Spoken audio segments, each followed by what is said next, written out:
Now, one of the best changes to be added to Warframe last year was those melee changes. Now, I think a lot of you will agree, with the exception of sure of a few people who maybe enjoyed melee weapons that suffered greatly, like the Zenistar Covert Lethality or Spin to Win variant of weapons. But for the most part, we have a much more diverse setup now with melee weapons of what to choose from. But for me, there is also the Ember rework. It gave her a breath of new life. She's a Warframe that I've been enjoying so much more since those changes that I went ahead and popped my Umbral Forma into her to make a better build. Now, her Immolation bonus armor allows her to be much tankier than she was before. Her Fire Blast can also strip armor, and she just sets everything on fire, which gives a few seconds of crowd control while also applying that heat status effect, which is really good for accelerating that armor stripping. But for me, at least, Ember is much more enjoyable than she was before, but maybe you feel differently. Feel free to let me know in the comments section below.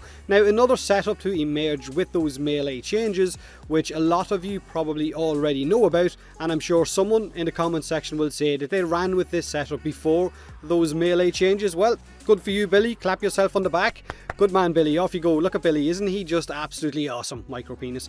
Proud as punch. Yes, the setup was used before, but melee changes made the weapon involved much more powerful, more viable, so it became a sort of go-to setup for a lot of the player base. I am of course talking about the combination of the Sepfan Nakana with the Exodia Brave for the Zaw Arcane, along with the Amalgam Daikyu mod for your Daikyu bow. Using the Daikyu bow as a stat stick of sorts, so you never actually use the bow, it's all about just having that mod on it for the bonus that it gives your melee weapon. Amalgam Daikyu will give you plus 3% lifesteal on Nakanas, a constant supply of huge heals.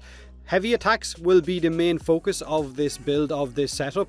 Exodia Brave on your Sepfan is an arcane that gives you plus 5 energy recharge for 5 seconds on a heavy attack kill, and it stacks 3 times. So 15 energy a second is what you will be getting with a heavy attack kill. Now, I know a lot of players love running this setup with Inros with his 4,000, 6,000 or 8,000 health, depending on your build, or else they'll run this setup with Inros or Nidus, Rhino, Chroma, basically tanky boys, right? Warframes that are already nearly impossible to kill with the right setup, but it does work amazingly well on Warframes like Ember, who can dish out a fair bit of damage while stripping armor and of course crowd controlling as well. Considering that her Immolation ability also gives her a 90% damage reduction, but of course the energy drain is insane once it hits 90%, this setup can help her have a solid supply of energy while keeping that maxed up, while topping her health off as well. So it's for that reason that I really enjoy running this combination with Ember, making her a kind of unkillable Molten warrior. What was that? Nullifier? Dead. Fuck.